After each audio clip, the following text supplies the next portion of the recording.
लड़के को झोंबी में बदलने के लिए लड़की ने चुपके से उसके घाव में झोंबी का खून रगड़ दिया। उसने ऐसा सिर्फ इसलिए किया क्योंकि वह उसे गरीब समझकर तुच्छ समझती थी। वास्तव में उसे कुछ समय पहले लड़के ने अपनी जान जोखिम में डालकर झोंबी को रोकने और सभी की रक्षा करने की कोशिश की थी, लेकिन लड़ाई के दौरान उसे चोट लगी और उसकी नाक से खून बहने लगा। नाक से खून बहना संक्रमण का संभावित संकेत था और उस लड़की ने, जिसे पहले से ही उससे नफरत थी, इसे बहाना बना लिया। उसने जल्दी से दावा किया कि लड़का झोंबी में बदल रहा है और उसे बाहर निकाल देना चाहिए। हालांकि लड़का बार बार समझा रहा था कि उसे केवल धक्का लगा था।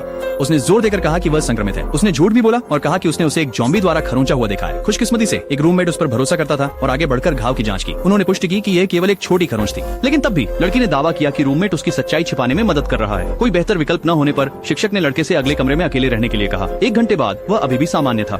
हर किसी ने राहत की सांस ली और लड़की से कहा कि उसे माफी मांगनी चाहिए। पहले तो उसने इनकार कर दिया, लेकिन सबके दबाव में उसने आखिरकार मान लिया। हालांकि जब कोई नहीं देख रहा था तब उसने गुप्त रूप से एक रूमाल पर ज़ॉम्बी का खून लगाया। फिर उसने माफी मांगने का नाटक किया और उस रूमाल से उसके घाव को रगड़ दिया। उसे ऐसा देखकर दयालु लड़के ने विरोध नहीं किया, लेकिन अगले ही पल उसने अपनी असली मंशा दिखा दी और उसे गालियां देने लगी। थोड़ी ही देर बाद लड़के की नाक से फिर से खून बहने लगा। इस बार उसे अपने शरीर में कुछ अजीब महसूस हुआ। उसकी योजना सफल होने का एहसास होते ही लड़की ने सबको कहा कि उसे बाहर फेंक दें। लड़के को समझ आ गया कि वह बदलने वाला है। अपने दोस्तों की सुरक्षा के लिए वह दरवाजे की ओर चला, लेकिन इससे पहले कि वह बाहर जा सके, वायरस उसके मस्तिष्क तक पहुंच गया और वह एक खूनी ज़ॉम्बी में बदल गया। किस्मत से उसके रूममेट ने जल्दी से कार्रवाई की। वह खिड़की पर खड़ा हुआ और एक धुन बजाई जो केवल लड़का ही पहचान सकता था। ज़ॉम्बी लड़का खिड़की से कूद गया और भाग गया। तभी लड़की ने फिर से उसे कोसना शुरू कर दिया, लेकिन उसने नहीं सोचा था कि समझदार क्लास लीडर सच्चाई जान जाएगा। दयालु लड़के के विपरीत, जैसे ही लड़की ने उसे हमला करने की कोशिश की, क्लास लीडर ने तुरंत पलटवार किया। फिर उसने उससे कहा कि वह अपनी चोट को उसी रुमाल से साफ करे ताकि वह खुद को निर्दोष साबित कर सके। उम्मीद के मुताबिक उसने हिचकिचाहट दिखाई,